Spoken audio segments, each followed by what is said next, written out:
বিসমিল্লাহির রহমানির রহিম। আসসালামু আলাইকুম ভিউয়ার্স। আজকে রেডিমেড হালিম রান্না করব।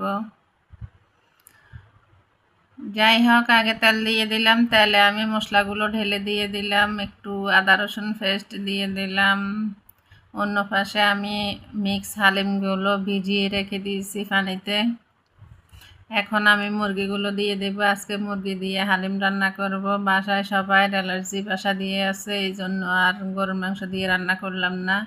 যাই হোক, মুরগি দিয়ে অনেক ভালো লাগে খেতে হালিম। আমি এখন ভিজিয়ে রাখছি যে ওই হালিমগুলো ঢেলে দিলাম।